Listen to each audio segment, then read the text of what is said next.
Hey, so today I'm just going to be talking about NCLEX and nursing, and I'm just going to share my tips and tricks of what I did to pass in 60 questions. Yes, the minimum is 75, but because of COVID, the length of the test was decreased, and so the least amount of questions you could have was 60, and the most was 130. So today I'm just going to be sharing sort of what I did, my timeline, and pretty much what helped me.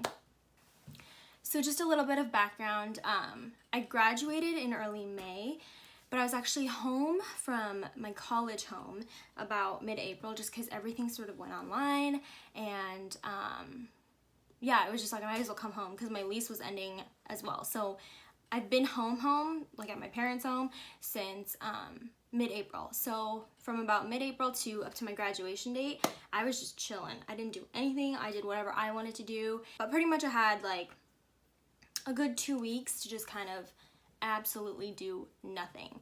And then my graduation came around early May, and I told myself that I would study right after my graduation day. So that's exactly what happened. I started in the first week of May, and my test was on June 3rd, meaning I had 4 weeks to actually study. So they usually say you need about 45 days to, like really study and create a solid ground so that you feel ready for this test, and increases your odds to actually pass the test. So because I had 28 days, I knew that I was gonna have to work a little bit harder within those days to actually feel confident and feel ready for this test.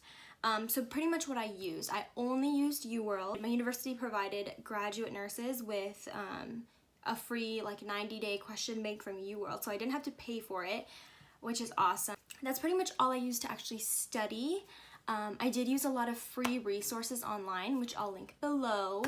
To me, those weren't really helpful. They were really easy, and it wasn't really challenging enough for me. Uworld was hard. I'm not gonna lie, it was really difficult.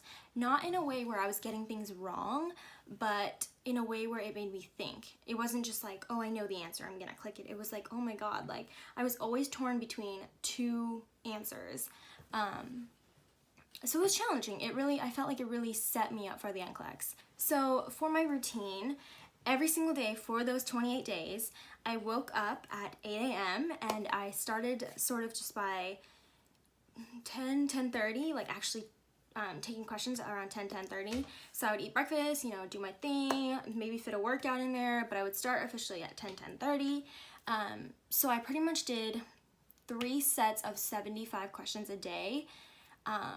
So I would do a set of 75, take a 20-minute break, review the rationale, take an hour break, second set of 75, 20-minute break, review the rationales, take an hour break, last set of 75. Even if you get the question right, read the rationale. There could be information within that rationale that could tell you why you were right, that you didn't even know, right? You could have just guessed and you were right. But the rationale is going to provide you that like feedback, like, oh, this is why you got it right, and this is why you will always get it right if you know this background. I pretty much finished all of the questions in the question bank. So once I had finished all of the questions in Uworld, it wasn't really helping me anymore. Instead of actually thinking about them and being critical and all that, I would just be like, oh, I know the answer, like I've seen this one before, and I would just click it and move on. So it wasn't really helping me, and I was starting to get nervous again. So then I decided to look up Kaplan because I know a lot of people compare them all the time. So I found out that Kaplan actually has a set of 3 computer adaptive tests. You don't have to buy the QBank, you can just get the 3 tests. And it was about $92. It is a bit expensive, but I felt like it's something that I needed, so I did it.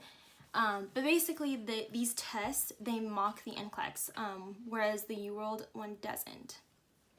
I forgot to mention, Uworld does have, like my question bank set, 90-day question bank, came with 1 test, which I passed with about like 65%, so that was solid. But it doesn't shut off when it feels like you're ready. It gives you a standard of like 120 questions, so you have to do all 120. With the Kaplan test, it's an adaptive test, right? So it shuts off when it feels like you're ready. So my first test shut off at 75, which was amazing. My second one shut off at 265, and then my third one shut off at 180. Just don't focus on that. Focus on the question, because when you're constantly thinking about the fact that, oh my god, I'm on 180, like, it's like, am I doing bad? Is it gonna shut off? Is it gonna shut off? You're not focusing on the question, and it's just one big trick. So focus on the question. It does not matter how many questions you get. You can fail in 265, you can fail in 75, it doesn't matter. Sorry, I should have said you can pass in 265, you can pass in 75. Be positive. But yeah, just don't focus on the number. It doesn't matter. So the day before the test, I pretty much only studied my notes. They recommend that you don't study at all. That's not how I roll, so I had to study. But pretty much I just studied my notes. I did 2 sets of 20 questions, so I did 40 questions total on the subject I felt that I was like super nervous about, I guess you would say.